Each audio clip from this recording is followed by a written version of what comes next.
Hey, today's Bible reading is found in Luke chapter 9, verses 46 through 48. Here, starting in verse 46, we see something that happens more often than not with the disciples, and maybe sometimes more often than not, if we truly look at it, with ourselves. The disciples are fighting over who is the greatest among them.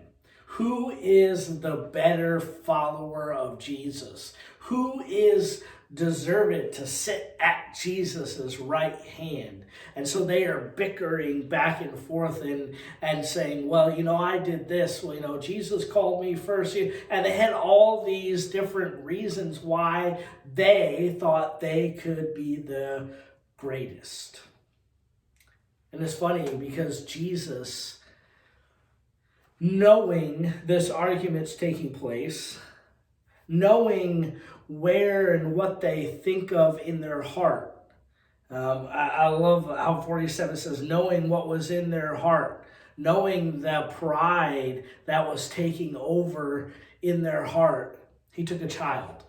He took a child, a very important object lesson Jesus is going to show to his disciples here. He takes this child and he stood him right in front of him. And he says, listen, guys, whoever receives this child in my name receives me.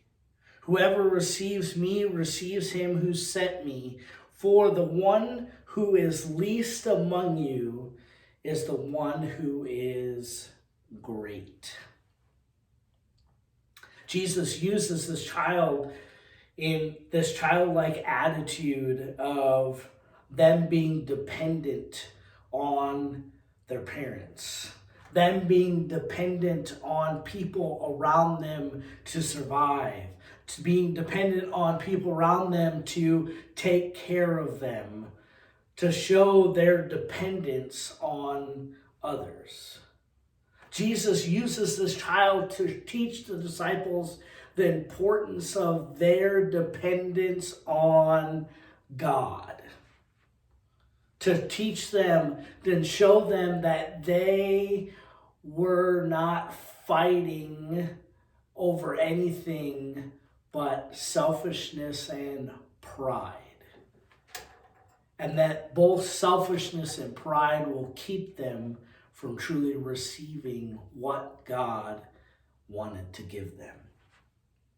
See, greatness comes from looking away from that selfishness, looking away from that pride, and putting yourself last.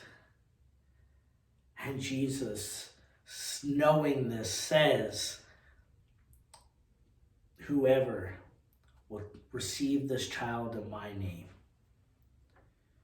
whoever receives him receives me and receives the one that sent me. Talking about this relationship with God. And he says, the most important statement, whoever is least among you is the one who is great.